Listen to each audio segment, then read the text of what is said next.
اسرائیلی وزیراعظم نیتن یاہو 4 روزہ دورے پر اتوار کی شام امریکہ پہنچے تھے، لیکن پیر کی صبح غزہ کی پٹی سے تل ابیب کی جانب ایک راکٹ فائر کیے جانے کے بعد انہوں نے اپنا 4 روزہ دورہ مختصر کر دیا۔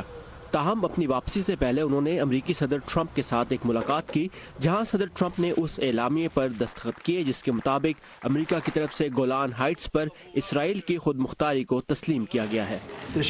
میں کہوں گا کہ ایسا کئی امریکی صدور کے ادوار سے پہلے ہی ہو جانا چاہیے تھا، لیکن نہ ہو سکا۔ مجھے یہ اعزاز ملا ہے۔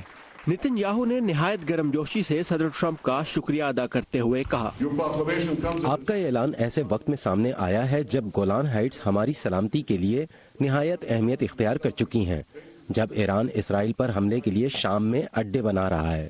صدر ٹرمپ کے اس اعلان نے اشروں پرانی امریکی خارجہ پالیسی کو الٹ کر رکھ دیا ہے، جس کی خلیجی ریاستوں کی طرف سے بھی سخت مذمت کی جا رہی ہے۔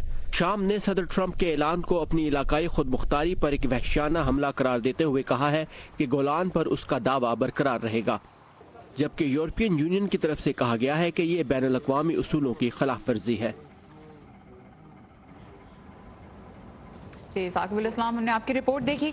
یہ یہاں پہ ہمارے ویورز کو آپ بتاتے چلیں کہ اقوام متحدہ اس بارے میں کیا کہہ رہی ہے، کیونکہ ان کی نظر میں تو یہ علاقہ پچھلے 52 سالوں سے متنازع ہی چلا آ رہا ہے۔